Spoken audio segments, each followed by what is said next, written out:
नमस्कार, मैं हूं फिरोज शानी और आप मेरे साथ देख रहे हैं मिड विकेट।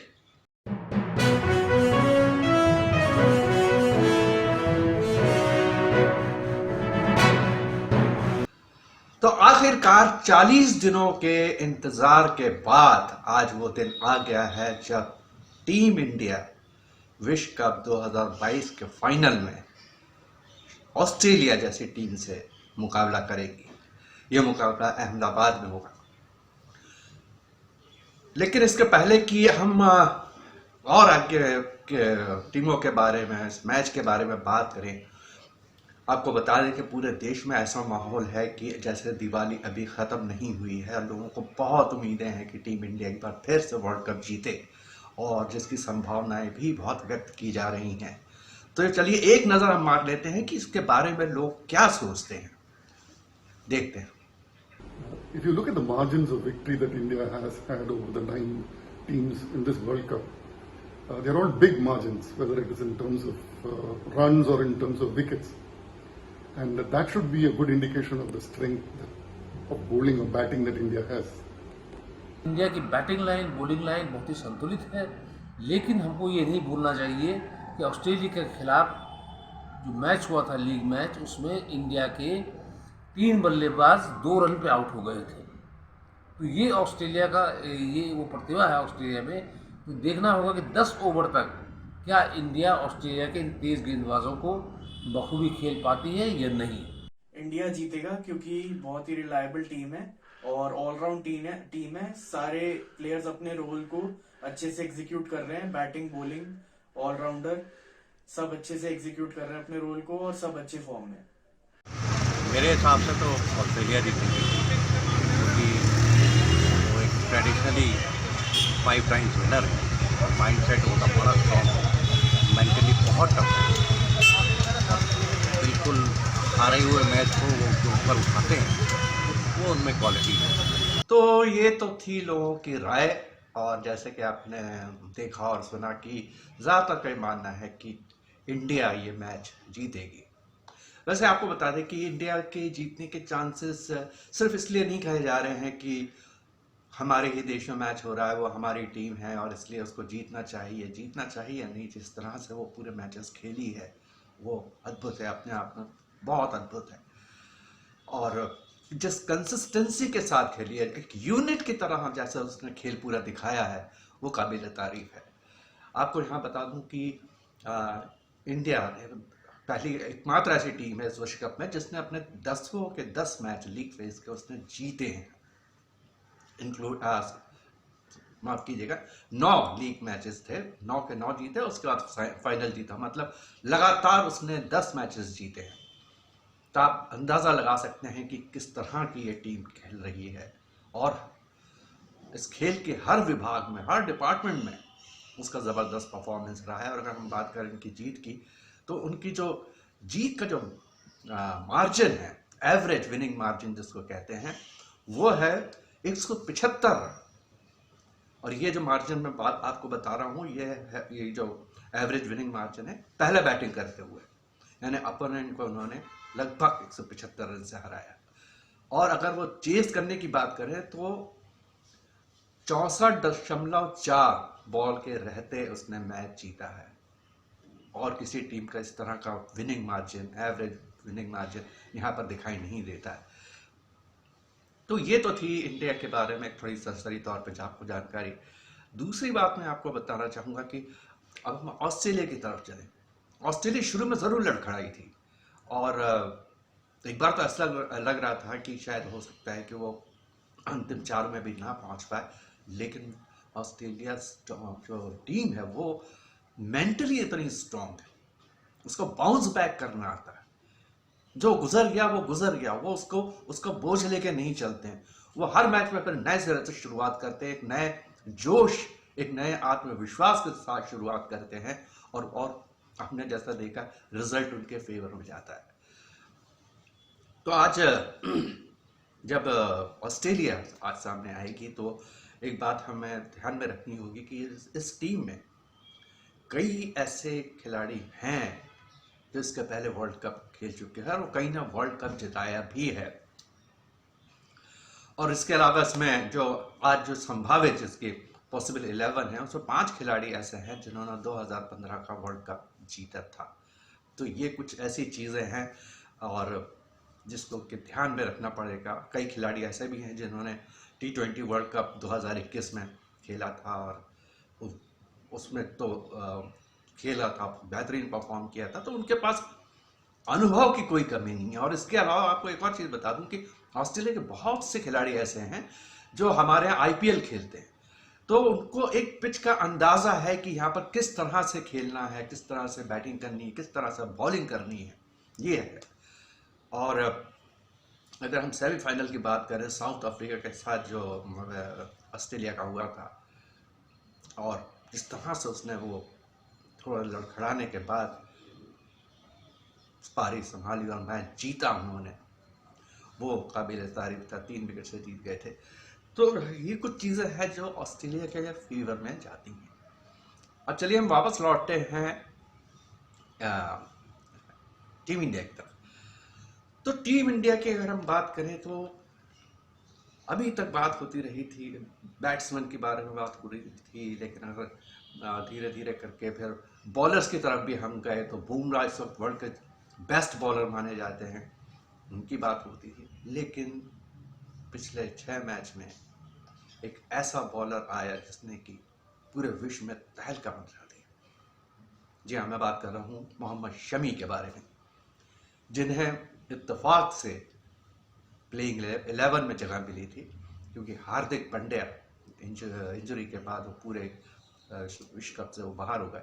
तो ऐसे में उनको जब मौका मिला तो जिससे कहते हैं दोनों हाथ से उन्होंने इस अपॉर्चुनिटी को पकड़ के रखा और वो 6 मैच में 23 विकेट ले चुके हैं। 23 जो अभी तक हाईएस्ट विकेट्स है, सबसे ऊपर है। और आपको बता दें कि एक और कीर्तिमान उनका इंतजार कर रहा है। शमी ने वर्ल्ड कप में अब तक 54 विकेट लिए हैं, 54 विकेट्स लिए हैं, और अगर वो 3 विकेट और ले लेते हैं आज तो वसीम अकरम और लासिथ मलिंगा जैसे बॉलर्स को वो पीछे छोड़ देंगे विकेट्स के मामले में। वसीम अकरम ने वर्ल्ड कप में 50 लिए थे और इन्होंने आपके 55 विकेट लिए थे, और मलिंगा ने 56 विकेट मलिंगा के नाम है। तो इस तरह से अगर आज वो 3 विकेट और लेते हैं तो इनके सबसे आगे निकल जाएंगे और वर्ल्ड कप के ऐसे बॉलर बनेंगे जिन्होंने सबसे ज़्यादा विकेट लिए। तो चलिए उनके एक उस पर रिकॉर्ड पर इस विश्व कप में उन्होंने क्या किया, इस पर हम एक नज़र डाल लेते हैं। मोहम्मद शमी ने 6 मैच खेले हैं, 41.5 ओवर किए हैं, जिनमें 3 मेडन रहे हैं। उन्होंने 210 रन देके 23 विकेट लिए हैं। 57 पर 7 विकेट उनका बेस्ट बॉलिंग परफॉर्मेंस है, और इकोनॉमिक रेट जो है उनका वो है 5.01। हम बात करें बुमराह की, जो वर्ल्ड के बेस्ट बॉलर माने जाते हैं, उन्होंने 10 मैच खेले हैं और कुल उन्होंने अभी तक 82.5 ओवर फेंके हैं, 7 मेडन हैं, इनमें से 330 रन उन्होंने दिए हैं और 18 विकेट लिए हैं। उनकी बेस्ट बॉलिंग के बारे में अगर बात करें तो 39 रन देके उन्होंने 4 विकेट लिए हैं, और उनका जो इकोनॉमी रेट है वो तो गजब का ही है, 4 के ही नीचे 3.98। तो ये तो हमारे 2 बॉलर थे जिनके बारे में हमने बात की जो टॉप पे हैं, और ख़ासकर शमी तो ऐसा लगता है कि जैसे शमी को देख के एक दहशत सी पैदा हो जाती है। अब हम बात करें इनके अलावा, आप देखेंगे तो सिराज भी है वहाँ पर, महंगे साबित होते हैं लेकिन विकेट्स निकाल लेते हैं इन लोग पर, वो भी है। फिर अगर हम स्पिन की तरफ चलें तो कुलदीप यादव है वहाँ पर, जडेजा भी बहुत अच्छी बॉलिंग करते हैं। जडेजा तो ओपनर है, ऑलराउंडर है। तो ये कुल मिला के ये है। यहाँ मैं एक बात ये कहना चाहूँगा कि अगर हम पिछला मैच देखें, सेमीफाइनल्स, जो सेकंड सेमीफाइनल था ऑस्ट्रेलिया और साउथ अफ्रीका के बीच में, तो वहाँ पर जो स्पिनर्स थे साउथ अफ्रीका के, उन्होंने एक बहुत ही छोटे टारगेट को बहुत अच्छे से डिफेंड करने की कोशिश की। और ये बड़ी हैरान करने वाली बात थी कि जो साउथ अफ्रीका के कप्तान हैं बावोमा, ये उनसे कैसे उनसे इतनी बड़ी चूक हो गई कि जब आप देख रहे हैं कि जो उनके बड़े बॉलर हैं यानसेन, उनकी पिटाई हो रही है और आपको 212 जैसे छोटा सा जो स्कोर आपने लगाया था बोर्ड पर, उसको डिफेंड करना है, तो आपने इमीडिएटली उनको क्यों नहीं हटा के आपने स्पिनर्स को लगाया वहाँ पर? क्योंकि जैसे ही उन्होंने स्पिनर को लगाया, वो भी मार्क, वो कोई रेगुलर बॉलर नहीं है, उन्होंने आते ही साथ उन्होंने उनको एक विकेट दिलाया। उसके बाद शमसी ने भी बहुत अच्छी बॉलिंग की, केशव महाराज ने भी बहुत अच्छी बॉलिंग की। तो अगर वो शुरू में ही इनको लगा देते तो हो सकता था कि नतीजा और कुछ निकलता, काफ़ी आखिरी दौर तक पहुंचा था ये मैच, बड़ा रोमांचक था। तो उसमें अगर हम बात करें तो हो सकता है कि टीम इंडिया, ऐसा ये मेरा सोचना है कि ये तो खैर विकेट को देख के टीम मैनेजमेंट ही तय करेगा कि क्या करना है, प्लेइंग 11 कौन सा होना चाहिए। लेकिन अगर ज़रा सा भी ऐसा आभास होता है कि यहाँ पर विकेट टर्न लेगा, तो हो सकता है कि रोहित शर्मा अश्विन को टीम में लेकर आए सूर्य कुमार यादव की जगह। आप कह सकते हैं कि अगर बॉलर है तो बॉलर की जगह ही बॉलर को बॉलर से रिप्लेस किया जाएगा, लेकिन ऐसा कोई सेट रूल नहीं है, क्योंकि हमने देखा है कि जो हमारे बॉलर जो बैट्समैन है कंसिस्टेंट है, चाहे वो रोहित शर्मा हो, चाहे वो अय्यर हो, केएल राहुल हो, और कोहली तो है ही खैर वहाँ पर, ये सब ज़बरदस्त खेल रहे हैं। उसके बाद फिर जडेजा भी आ जाते हैं वहाँ पर, उनको भी नहीं भूलना चाहिए। तो ऐसे में अश्विन भी कोई नोवाइस नहीं है बैटिंग को लेकर, वो भी चला लेते हैं। और तो हो सकता है, मैं कह रहा हूँ हो सकता है। और दूसरी बात, एक खबर आ रही है इस तरह से, कोई कंफर्म नहीं हुई है, कि शायद शुभमन गिल आज ना खेल पाए, क्योंकि पिछले मैच में जो फर्स्ट सेमीफाइनल था न्यूजीलैंड के साथ, उसमें वो घायल हो गए थे, उनकी मांसपेशियाँ खिंच गई थी और वो शायद ना खेल पाए उस वजह से। और टीम मैनेजमेंट चाहेगा कि पूरे 100% फिट खिलाड़ी को ही इतने महत्वपूर्ण मैच में उतारा जाए। तो बहरहाल देखते हैं, कंफर्म नहीं हुआ, हो सकता है कि अगर ये वाकई होता है कि वो नहीं खेलेंगे तो उनकी जगह ईशान किशन रोहित शर्मा के साथ ओपन कर सकते हैं। अब हम आ जाते हैं ऑस्ट्रेलिया की तरफ। तो अगर हम बॉलिंग की बात करें तो एडम जम्पा दूसरे नंबर पे है, शमी के बाद एडम जम्पा का नाम आता है, स्पिनर है। उन्होंने उनकी अगर बॉलिंग हम देखें तो उसमें तो 10 मैच में उन्होंने 86 ओवर फेंके हैं, एक ही मेडन रहा है, रन उन्होंने 441 दिए हैं, और उनका जो बेस्ट बॉलिंग है वो है 8 रन देकर उन्होंने 4 विकेट लिए हैं। अब टोटल उनके जो विकेट्स हैं वो है 22 विकेट लिए हैं, और उनका जो इकोनॉमी है वो इकोनॉमी रेट उनका थोड़ा हाई है, 5.47 है। और इसके अलावा अगर हम बात करें दूसरे बॉलर के जोश हैजलवुड, जो बहुत अच्छी बॉलिंग कर रहे हैं, उन्होंने 10 मैच खेले हैं और करीब 83.1 ओवर्स फेंके हैं, 8 मैच रहे, उन्होंने 386 रन दे के 14 विकेट लिए हैं, और 38 रन दे के 3 विकेट जो उन्होंने लिए, वो उनका बेस्ट बॉलिंग परफॉर्मेंस है। और जो उनका इकोनॉमी रेट भी बहुत अच्छा है, 4.67। तो ये हमने 2 की बात की। थोड़ा सा ऑस्ट्रेलिया के लिए दिक्कत ये आ रही है कि उनके जो मेन बॉलर हैं, जो वर्ल्ड क्लास बॉलर हैं, मिशेल स्टार्क हैं, वो उस तरह से नहीं चल पा रहे हैं। पैट कमिंस भी जो कप्तान है, वो भी उस तरह की बॉलिंग नहीं कर पा रहे हैं। तो आज वो उम्मीद करेंगे कि वो थोड़ा बेहतर करें, और क्योंकि इंडियन बैटिंग लाइन है वो ज़बरदस्त है, और अगर आपने वहाँ पर ज़रा भी कोताही की, ढील भरती, ख़राब बॉल फेंकी, तो फिर ये मुसीबत हो जाएगी उनके लिए। अब अगर हम बैटिंग की बात कर लेते हैं तो वहाँ पर बैटिंग में भी आपको कुल मिला के उनके यहाँ जो सबसे अच्छा खेल रहे हैं वह है वार्नर। उन्होंने 10 मैच खेले हैं, 10 मैच में उन्होंने 528 रन बनाए हैं, और उनका जो हाईएस्ट है वो है 163। उन्होंने 2 सेंचुरी और 2 हाफ सेंचुरी बनाई। और इसके अलावा मिचेल मार्श हैं, उन्होंने 9 मैच खेले हैं जिसमें उन्होंने 426 रन बनाए। उनका जो हाईएस्ट है 177 नॉट आउट है। उन्होंने 2 सेंचुरी और 1 हाफ सेंचुरी बनाई। तो ये उनके बैट्समैन हैं 2 जो सबसे अच्छा खेल रहे हैं। इसके अलावा वो उम्मीद करेंगे कि स्टीव स्मिथ भी आज कुछ रन बना के दिखाएं, उतना अच्छा नहीं खेल पा रहे।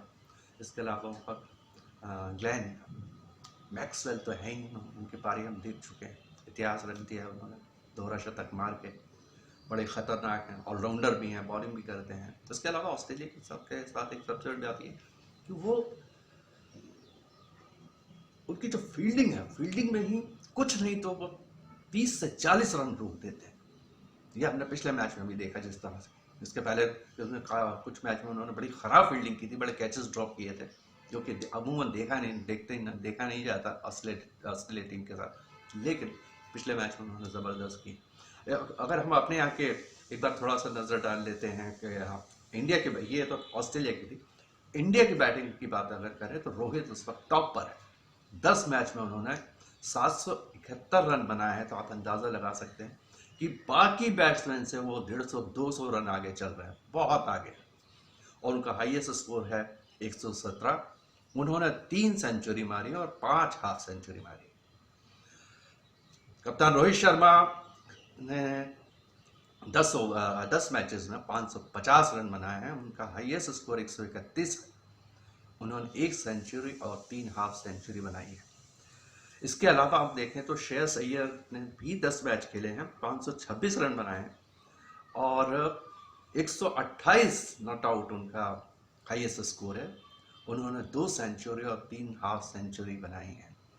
तो ये तो था इनकी बैटिंग लाइनअप। और इसके अलावा मैं बताना चाहूँगा आपको कि रोहित शर्मा जिस तरह से खेल रहे हैं, ओपन करते हैं, वो 5-7 ओवर खड़े होके जिस तरह से नींव खड़ी करते हैं, नींव डालते हैं, फाउंडेशन डालते हैं, वो आगे उनके बाद के आने वाले बल्लेबाजों के लिए चीज़ें इतनी आसान कर देते हैं कि बहुत आसानी से, जैसे अगर मैं बात करूं कि विराट कोहली ऐसे बैट्समैन हैं जो थोड़ा सा समय लगाते हैं सेटल होने में, और एक बार जब सेटल हो जाते हैं तो फिर वो लंबी पारी खेलते हैं। तो उनको ये मौका वो देते हैं कि मैंने बोर्ड पर 5-7 ओवर में 50-60 रन लगा दिए हैं, आप आराम से खेलिए, सेटल हो जाइए और उसके बाद फिर शुरू होके एक लंबी पारी खेलिए। तो उसके बाद फिर श्रेयस अय्यर को भी मौका मिल जाता है। उसके बाद केएल राहुल आ जाते हैं। सूर्य कुमार यादव हैं, अभी तक उनको इतना मौका नहीं मिला क्योंकि चारों ही इतना कर जाते हैं कि उनका मौका लगता ही नहीं, और आता भी है तो 1-आध ओवर है तो उसमें कुछ बात बनती नहीं है। होपफुली आज भी हम तो चाहेंगे कि आज भी उनके मौका ना मिले, यही सब इतना कर दे कि मज़ा आ जाए। तो हम एक नज़र अब डाल लेते हैं कि पॉसिबल 11 क्या हो सकती है। तो शुरुआत करते हैं टीम इंडिया से। रोहित शर्मा, शुभमन गिल, विराट कोहली, श्रेयस अय्यर, केएल राहुल, सूर्य कुमार यादव, रविंद्र जडेजा, मोहम्मद शमी, जसप्रीत बुमराह, कुलदीप यादव और मोहम्मद सिराज। ऑस्ट्रेलिया के पॉसिबल 11 हैं David Warner, Travis Head, Mitchell Marsh, Steven Smith, Marnus Labuschagne, Glenn Maxwell, Josh Inglis, Mitchell Starc, Pat Cummins, Adam Zampa और जोश हैजलवुड। ये थी ऑस्ट्रेलिया की टीम। आपको मैं बता दूं कि डेविड वार्नर की जगह ट्रेविस हेड भी बहुत ख़तरनाक बल्लेबाज हैं। ऐसी बात चल रही थी कि मार्नस लाबुशेन की जगह हो सकता है कि स्टाइनस को जगह दी जाए, लेकिन जिस तरह का इंडिया का बॉलिंग अटैक है तो ऐसा लगता नहीं है स्टाइनस को जगह दी जाएगी। वो लाबुशेन को ही कंटिन्यू करना चाहेंगे। तो ये तो था आज के दोनों टीमों का आकलन कि क्या हो सकता है। मैच टॉस 1:30 बजे होगा, मैच 2 बजे से शुरू होगा। अमूमन जब अहमदाबाद का विकेट है वो हाई स्कोरिंग नहीं होता है, लेकिन जैसे कि खबरें हैं बताई जा रही हैं कि इस बार का जो विकेट है वो रनों से भरा रहेगा। और जैसा आपको मालूम है कि अहमदाबाद का जो विकेट है वो मैदान जो है, स्टेडियम है, उसकी कैपेसिटी 1 से भी ज़्यादा है। 1,30,000 की कैपेसिटी है, जो आज पूरा भरा हुआ दिखेगा। और टीम इंडिया के लिए 1 लाख से ज़्यादा लोग उनको चीयर कर रहे होंगे। तो इसको लेकर एक बड़ा ही बढ़िया किस्म का एक बयान आया। बयान क्या, मैं तो उसको इस रूप में देखता हूँ कि एक चेतावनी दी है। तो पैट कमिंस ने क्या कहा है ये आपको दिखाते हैं। वो कहते हैं कि पूरे टूर्नामेंट में टीम इंडिया का परफॉर्मेंस बहुत अच्छा रहा है, लेकिन हम भी बेहतर खेल रहे हैं। अहमदाबाद में क्राउड एक तरफा इंडिया का सपोर्ट करेगा, लेकिन 1 लाख से ज़्यादा की भीड़ को चुप कराना हमारे लिए बहुत सेटिस्फैक्ट्री रहेगा। जी हाँ, सेटिस्फैक्ट्री, संतोषप्रद। ये उन्होंने बहुत पोलाइट ढंग से कहा, लेकिन हम इसका अर्थ निकालें तो उन्होंने सीधे सीधे कह दिया है कि इस क्राउड को चुप कैसे कराना चाहिए ये हम जानते हैं। फिलहाल के लिए इतना ही। हम अपने YouTube चैनल पर मैच को लगातार अपडेट करते रहते हैं। आप भी देखिए, खुद को अपडेट करें, लाइक करें, सब्सक्राइब करें। अभी के लिए इतना ही। धन्यवाद।